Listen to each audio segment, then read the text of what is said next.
All right, and welcome to the IU Hoops halftime report. As your Indiana Hoosiers currently down 38-35 to the Arkansas Razorbacks here at the end of the first half. And, obviously an uneven first half for Indiana. Not a good start when Juwan Morgan comes right out, gets a turnover and two fouls right off the bat. My biggest fear for this game, knowing that Devontae Green wasn't going to play and that Indiana basically only had two ball handlers in terms of Rob Phinisee and Al Durham, was that, because of how much Indiana wants to put pressure on the ball, foul trouble, and then Arkansas's frenetic style causing some fatigue with our backcourt guys, because we really only have two guys plus Romeo, obviously, who are going to be able to handle the ball against pressure. And some of that was realized. I mean, Al Durham had some times where he looked really tired, having to carry a heavy load. Rob Phinisee only able to play 13 minutes, with the two fouls that he picked up. But, again, all things considered with all of that, with the foul trouble, with basically getting a zero from Juwan Morgan, with Justin Smith really kind of seeming a little bit out of sorts. I mean, some of his decisions and the airballed free throw, he just doesn't really seem to be there. To only be down three, on the road against this Arkansas team, I think Indiana's in a great position right now, all things considered. Obviously you'd like to have Juwan playing more and Justin playing better and all of those things. That can't continue in the second half. But given all of that, you have to like where Indiana is at. The reason why Indiana is in this position, number one, the most important reason, is because Romeo Langford took over offensively. There was that lull there where Arkansas went on that 8-0 run, and Indiana just wasn't really able to get anything going offensively, and they were missing the shots they were making. And Romeo just kind of took over, and he hasn't been especially efficient. He's only 3 of 9. He's taken a couple of threes that probably aren't great shots.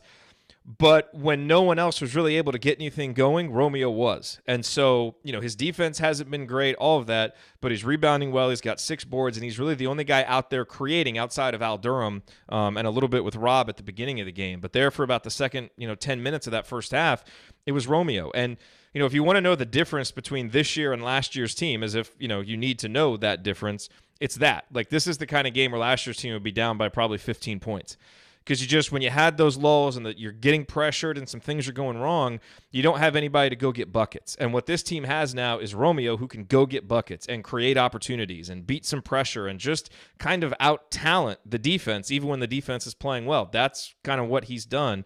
And he's done a nice job of capitalizing at the line where he's 5 for 6. So, you'll excuse some of the defense. His defense hasn't been good, and he's gotten beaten for some threes. He's gotten, beaten to the basket, but Indiana has really needed his offense, and that's what kept them in the game at 38-35.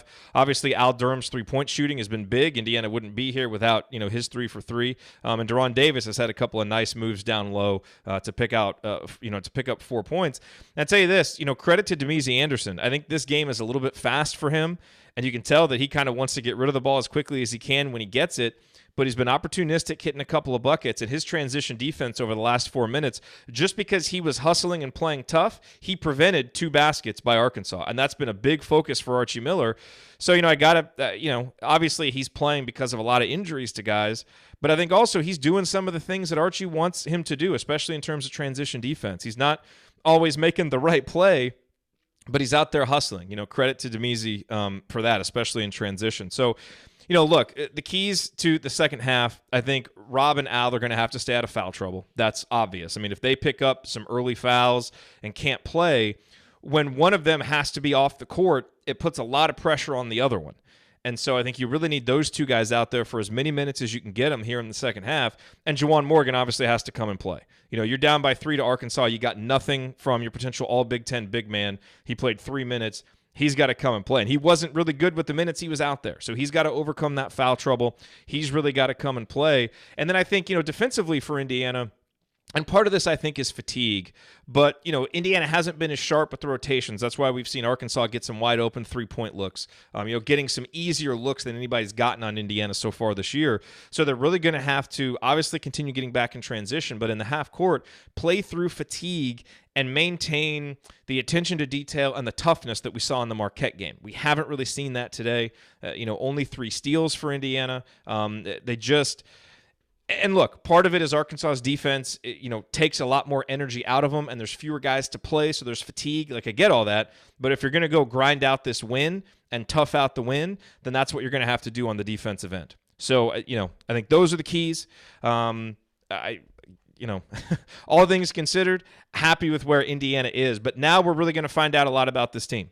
Because if this is a kind of a new, different Indiana team, they find a way to just claw this win out. It won't be ugly, but who cares? You just find a way to get a win. And I thought they kind of clawed their way back in the first half, and that's good to see. Now can they do it in the second half with Juwan Morgan back out there, and hopefully the guards a little more rested, able to take some pressure off of each other if they don't get fouls. But that's what to watch for. Join me, Andy, and Coach after the game on the post-game show. You can find it, subscribe on YouTube, or check us out at assemblycall.com. We will be there. Looking forward to talking to you all there. I should check and see if there were any comments. Yeah, Justin playing awful. Yeah, I mean, Justin Smith's got to be better, so hopefully he'll be better. All right, I got to go get everything set up. Thank you for being here, and I'll talk to you guys on the post-game show.